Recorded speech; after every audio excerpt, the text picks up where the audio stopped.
Hello and welcome to the Bear Right Trail podcast. I am your host tonight, Sam Kirk, and I'm here tonight with a JFK pre-race interview with Holly Benner. Holly is out of Macungie, Pennsylvania. She is a coach. She is an athlete. She helps people through leadership, and has a business, Metta Performance. There, that is with two T's, by the way. We're gonna get into that a little bit later. But she's here with us tonight. She's given us her time, and just so excited to have you here, Holly. Thanks for joining us. Thank you so much for having me. I appreciate the Yeah, invite. yeah, I'm excited. You are our first female guest, Woohoo! which I mean is a big deal because it's mostly just middle-aged white dudes on this podcast so far. Surprise, surprise. And so we're very happy to have that. But there's a couple other firsts here.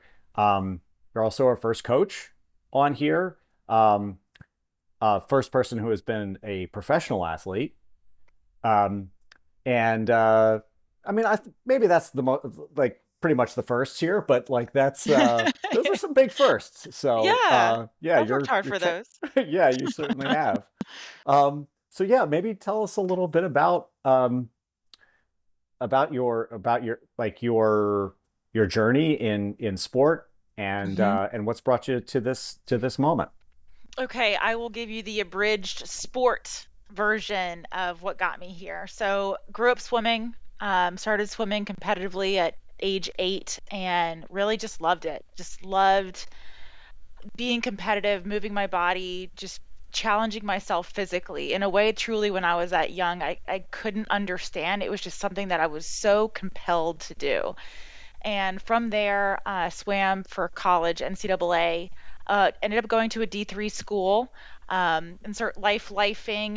D3 schools don't give athletic scholarships. Went to a school that I loved in Atlanta, Georgia, a women's college, Agnes Scott College. I swam for them Oh, and ended up then going to get my PhD at Clemson University in industrial organizational psychology and joined the Rec Fest and ended up rowing crew. And I had a semester of NCAA eligibility left. The women's NCAA team from Title IX, offset Clemson's football team, invited me to walk on. I walked on for an erg test, 2K indoor rower, and I beat their 8-year standing novice record and got an athletic scholarship, which was great. I also made 56 enemies right away, and those girls did not appreciate my presence whatsoever, but I loved rowing. It truly transformed my life. And from there, I got an invitation to row at an Olympic development camp in Philadelphia. Actually, ended up switching my PhD to a master's and moved to Philadelphia to try to make the 2012 team. That, long story short, didn't work out, but my friends were like, hey, you have a background swimming, rowers make great cyclists, you should try triathlon. And that started a 10-year trajectory of me really finding the limits of my potential through triathlon. I loved multi-sport. It fit me really well. I loved how dynamic and versatile I could be, either swimming, biking, or running. And if I hated one sport, I had two others to fall back onto. And it was funny as a triathlete because running was my weakness. I would always joke and say I would run for my life because I would get out of the water very in a competitive position from my swimming background. I was a great cyclist. I didn't enjoy it, but I was good at it. But I really didn't have any running prowess. If one of my competitors passed me on the run, I'd cheer them on, and that's now I'm back a place. So it's been fun to retire from triathlon and just love running. I've always loved it, even if I wasn't air quotes good at it. And now I've had this opportunity without biking, trashing my legs to really see what I can develop as a runner. And it's super fun to be at this place where I love the running community. I love the trail running community. And to get faster as a master, I truly keep PRing every distance from a 5K to a marathon to a 50 miler. I keep getting faster. And most importantly, I just enjoy it. So that's kind of brings me to where I am now. yeah, that's awesome. I will say, uh, from a perspective of another master. Hmm. I'm in the same category. Um, I found a lot of freedom in trail running. Now I've been a runner all my life, but I found a lot of freedom in trail running because I was able to set new goals, new PRs, new things like that that maybe from my past I couldn't do, you know. So Hmm. 5K PR probably out the window for me, but it's nice to move into a different thing where you have new goals, you have new opportunities to set personal bests and things like that because Yes. we all love that. Right. Um, Yes. yeah, for sure. So clearly you have a huge base of fitness, training experience, all these things. Hmm. I completely misspoke in our preview episode that I had. I started talking about you in the competitive field, and I talked about a recent race of yours, Grindstone, Hmm. as a breakout race. And Hmm. in some ways, it wasn't a breakout. You know, it might have been one that like brought you on the radar of, you know, the East Coast trail running scene. But you know, for someone who is a former professional triathlete, I think you were ranked 35th in the world. At one That's point, yep. Top yeah. I 35. mean, I retired top 100. yeah. I mean, um, that's that's not a breakout. So, but I guess my point being is that looking at some of your ultra sign up results and things like that leading up to that, it looked like there was a little bit of like a conditioning period. Can you talk about, you know, sort of maybe the struggles that you found in coming to trail and ultra and how you work through those? Sure, yeah. And thank you for recognizing that it was a breakout in the trail world and maybe not necessarily on my athletic resume, but apples and oranges, right? It is a different sport. I was very cognizant of when I committed this year to getting fast and then bringing it onto the trails that I wanted to respect the women that have come before me, the experienced athletes. There's no shortcut to experience. So while I knew my fitness, I didn't know how it would translate in this new environment. It was all, frankly, an experiment. It still is to an extent. So I had started in dabbling in trail running, but sub ultra, so like 25 Ks. And I would just turn myself inside out. I would race them like a 5K. I would start fast and try to see how fast I could hang on, and really quite destroy myself. I had good results, but I couldn't imagine extending that to 50 miles to 100K. So it was a little bit of learning through training how to take that top end speed down and how to really manage the pace through that endurance and how to leverage my endurance and my aerobic base where it can become a competitive advantage because I knew it could be there. I loved the ultra endurance space and triathlons, multi-hour events. So I thought I could have something special as long as I knew how to apply it. Didn't get ahead of myself, stayed patient, focus on fueling, all of those things. So Grindstone was my first 100K. I hadn't run a distance. I think my farthest was 50 miles. I'd done a few 40-mile races, or fun runs, but newer to that elevation gain and loss, a more competitive event. So a lot of unknowns, and not only did it go well, but I really enjoyed it. Yeah. So would you say that that was a discovery more on the training end of things and how to prepare, or on the race execution end of things and how to like apply yourself within the race? So which application was where that breakthrough was? Hmm. I kind of want to say yes. Both. Yeah. Yeah. I had trained for hours and hours. I mean, I was no stranger to 6, 7 hour bike rides, long runs, but I wasn't used to running for 5 or 6 hours in training and then doing another long run the day after. So that was a lot of conditioning because I wanted to make sure that my body was durable and sustainable. I'm very fortunate that I've had no injuries.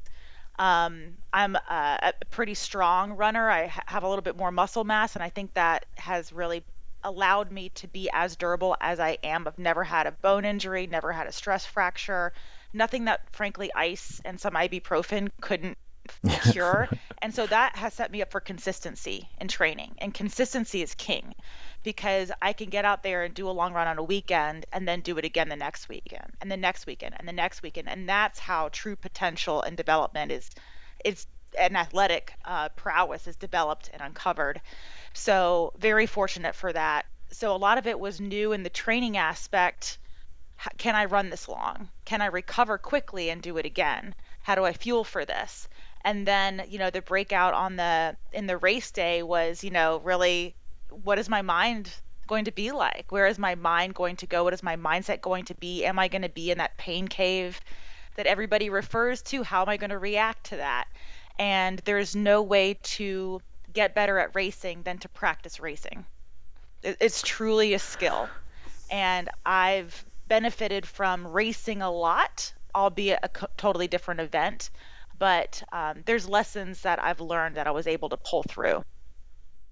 Yeah, yeah. There's nothing like having it come together on one of Hmm. those days, and Hmm. um, having having that experience and having that culmination of many experiences, kind of like just take you through and take you through to the finish line. Because I think we all know that it doesn't always happen that way. So No, yeah, no. And yeah. So that, it's awesome. being older, you can recognize when you're having a good day and really savor it. And so those moments aren't lost on me where maybe they would have been 15 years ago. And that's what makes it fun. Like if you know you're having a good day, if you know you're feeling good, you can just really be in the moment and enjoy it in a way with an awareness and a presence that you're not afforded when you're younger. And so that's something that just makes it more special. Yeah.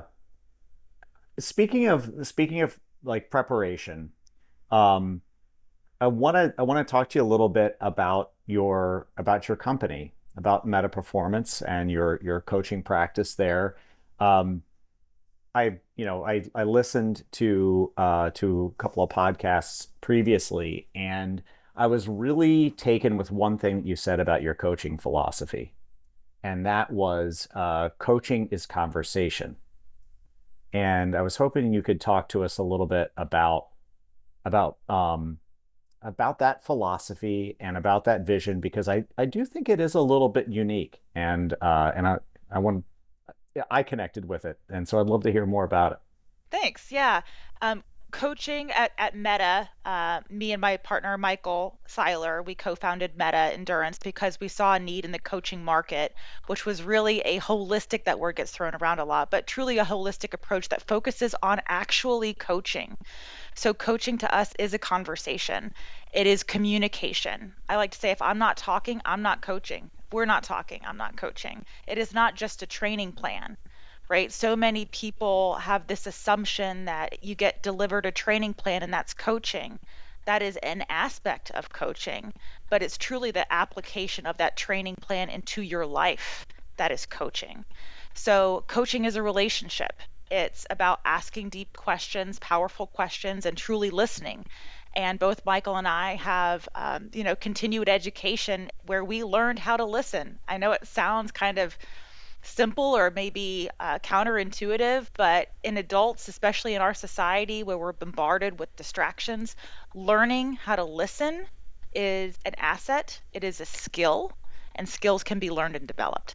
So we're big into developing the relationship and the rapport between the clients that we work with so that we can help them get the most out of themselves, get the best out of themselves, so they can have the experiences that matter. A lot of times we focus on the outcome. What is the goal? What is the performance? What is the time? And the truth is that we have very little control over outcomes in our life. But what we do have control over is the experience. And the experience is powerful. That is the here and now. And so, through tools and techniques that we've developed and we've cultivated, we've really helped our clients learn more about themselves so that they can have the experience in sport and in life that they're looking for, that they want. Yeah, I'm just letting that land, just letting that land for everybody. these are important things, and I love that. I wanted you to say it all out loud. I Thanks. love it. And You do too. a- and there's so you said that there's also a like a leadership um coaching or mentoring part of the business as well. It's not just athletic performance. That's right. Yep. So the evolution of that is, we started coaching athletes and we noticed over time, wow, a lot of my athletes are high performers.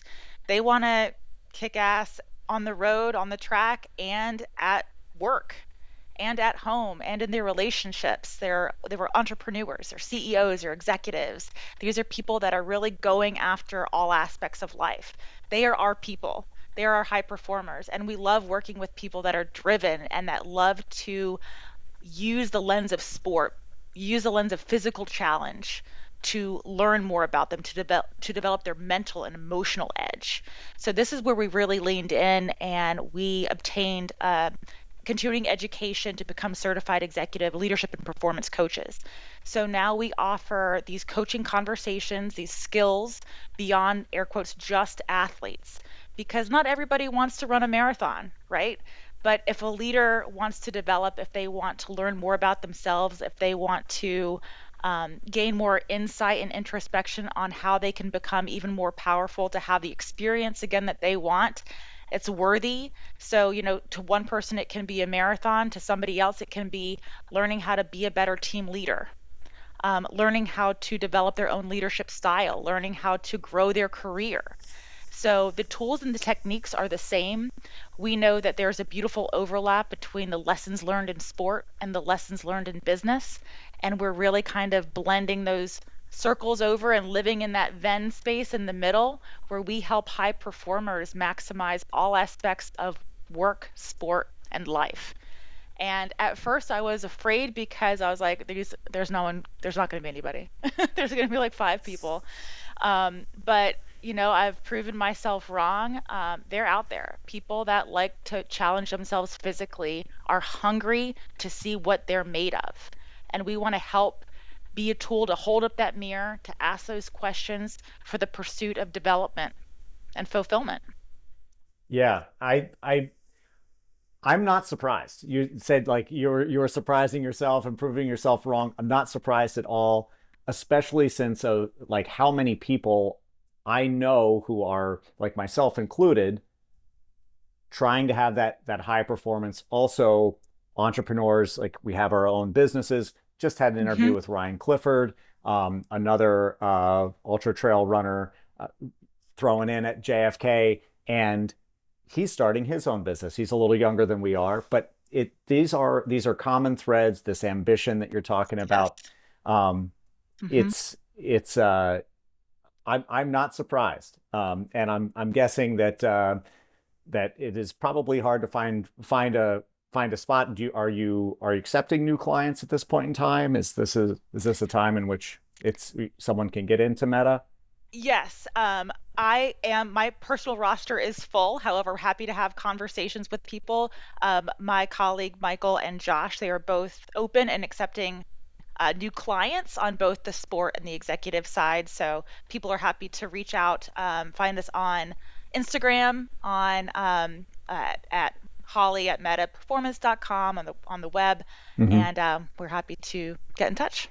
Yeah. I just want to remind people, use two T's. There's some Yes. other meta performance out there with one T, and it's going to send you down a rabbit hole, and you stick with two T's. Yes. Um, And yeah. about that, I would be Yeah, remiss absolutely. to Yeah. not Go ahead. mention why it's two T's, not the, meta that we're all familiar with, but, as a developing athlete, I used to think that the best athletes were the ones that had demons in their closet, were the ones that were fighting so hard and had this anger deep inside them.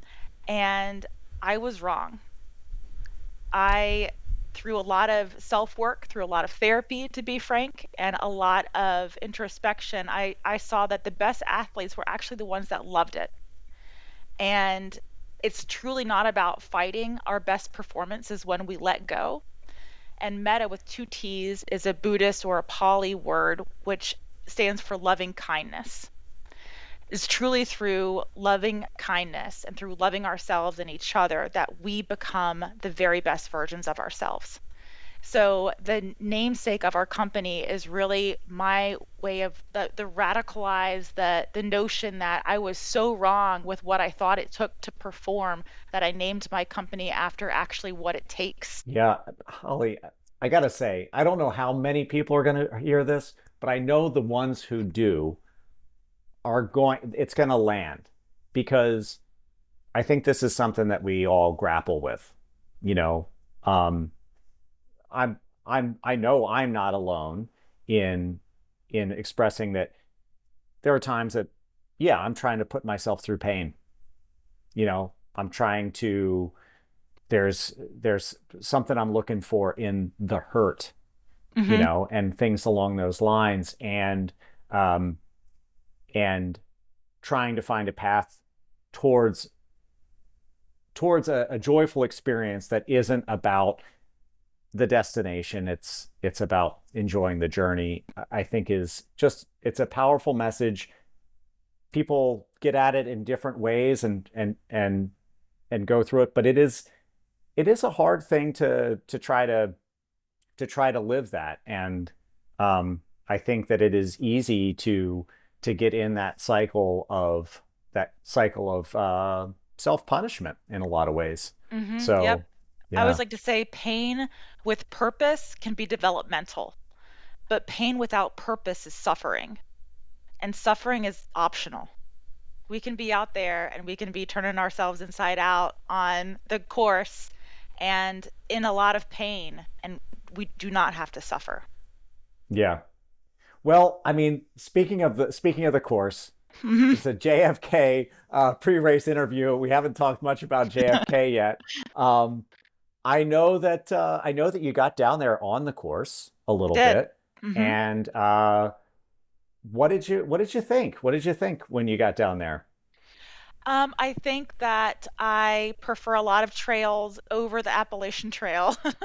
Yeah. Not a big fan of running on jagged rocks covered with leaves, but Uh, I do love running uphill. And the first 5 miles are basically straight uphill. And boy, I love running uphill. I could run uphill all day. Um, but it's a lot of variety. I think my biggest takeaways are what a mental race this is because the first, 2-ish hours are trails, so your eyes are peeled on those hmm. hidden rocks on the leaves. They're probably going to be wet, maybe a little bit of snow this year, and your eyes are peeled. It's a lot of cognitive effort to stay attentive on trails and keep yourself upright. And then you hit the C&O Canal, and that's a different kind of mental because your scenery is not changing for hours.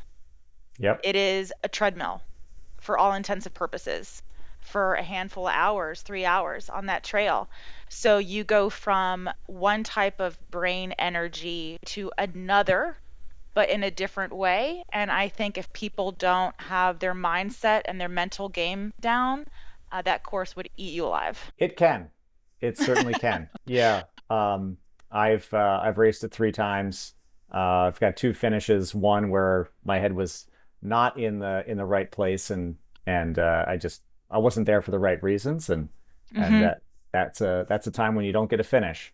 Um, but yeah, it is kind of a tale of two races.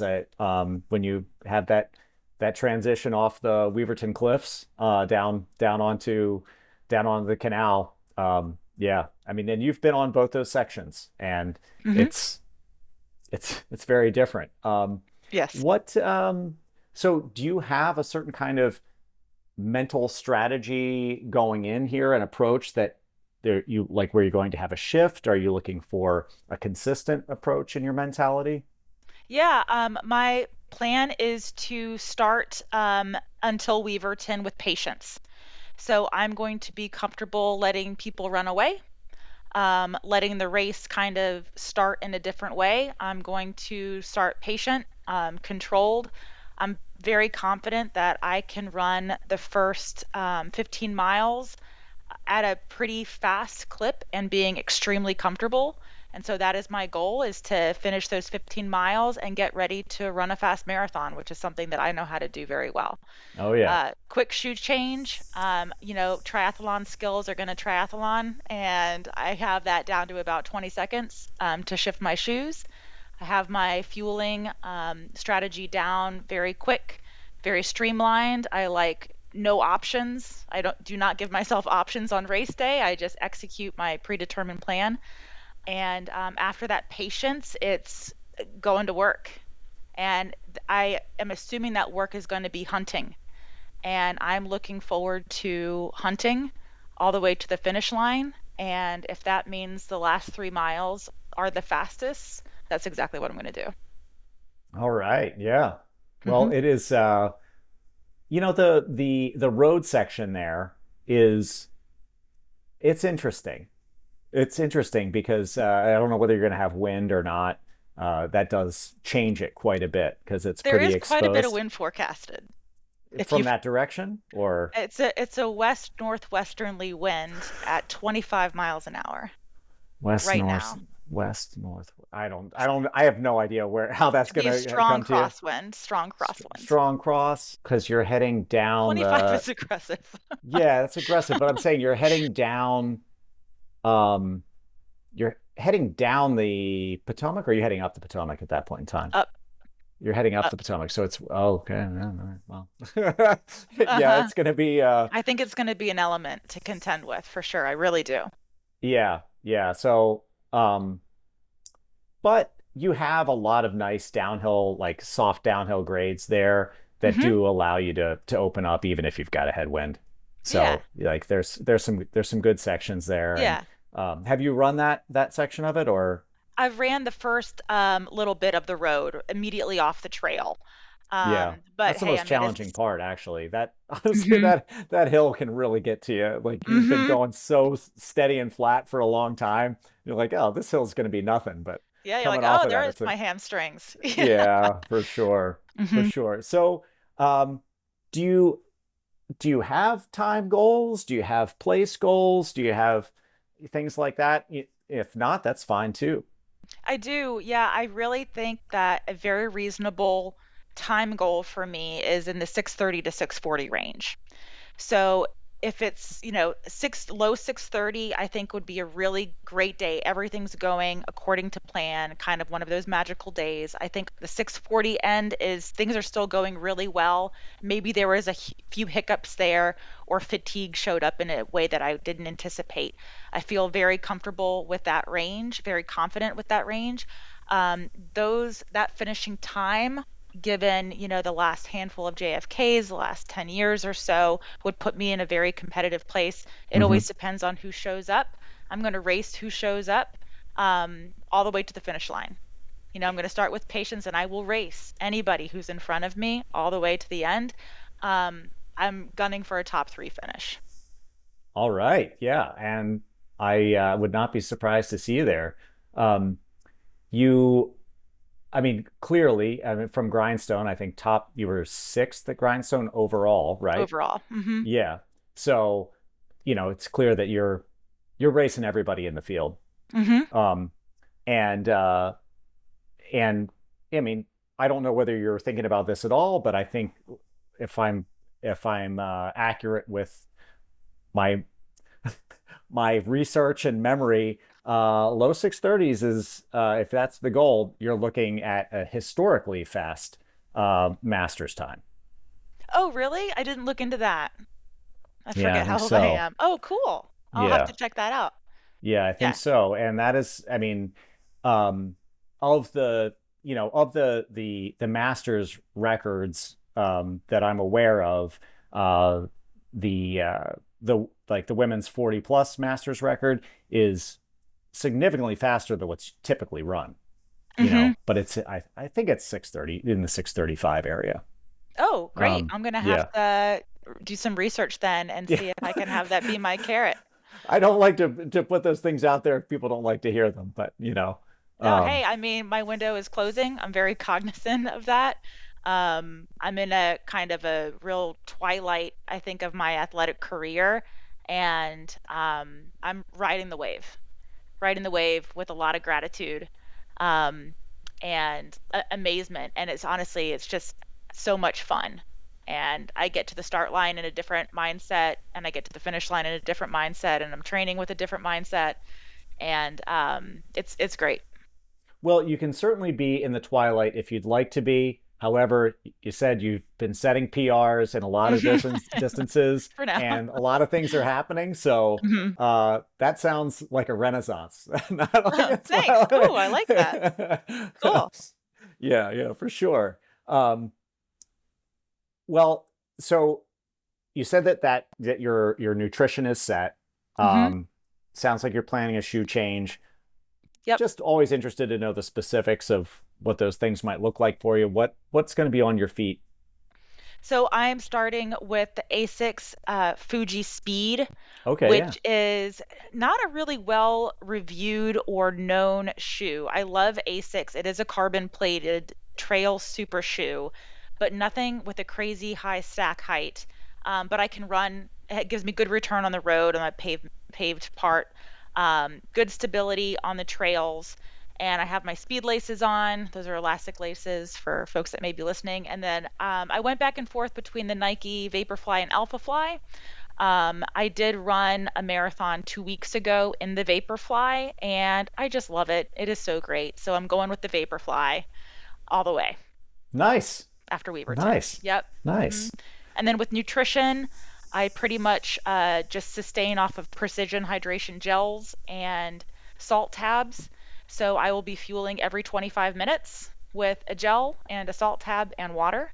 And I will rinse, wash, repeat that all the way until the finish line. I always carry a little bit extra just in case I have some chews, but probably around 500, 600 milligrams of caffeine, and that should do it. Okay, yeah. So does Precision have an option with electrolytes on the gels, or are they? No, not with their gel product. They have Yeah. a drink mix that has electrolytes. And I don't, just due to speed, I'm just going to rely on water. And I'm a heavy sweater, but not a big salt loss person. So I'm just going to be aiming for around 1,000 milligrams of sodium every hour to hour and a half or so. Okay. Is that something from just sort of general experience, or is that something like you dialed in scientifically? I would say the former. I mean, a lot of experience with triathlon, often racing, very hot, very humid conditions. I did a race in Las Vegas. It was 116 degrees. You really have to have your nutrition dialed. Truly, I think the sport of triathlon is about 5 to 8 years ahead of the sport of ultra running, if not 10, to be frank. Of course. Yeah. We're way behind. So a lot of the lessons, the technology, the fueling, the cooling, the hydration, the how to carry your gear, the kit, the fabrics, even compression, it all aerodynamics. Like the triathlon is so dialed that I've been able to leverage a lot of those lessons learned into the sport, and I think it has given me an advantage. But it's really just through trial and error. Yeah. And Well, working with really smart people too. yeah. Of course, of course.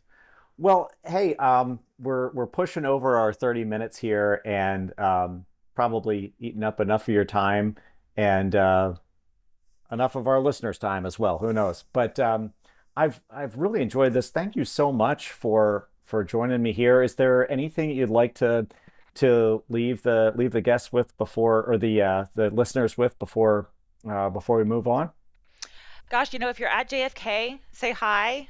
I'd love to meet you if you're listening. If you're in the Philadelphia or Pennsylvania, Lehigh Valley area, love to meet up for a run.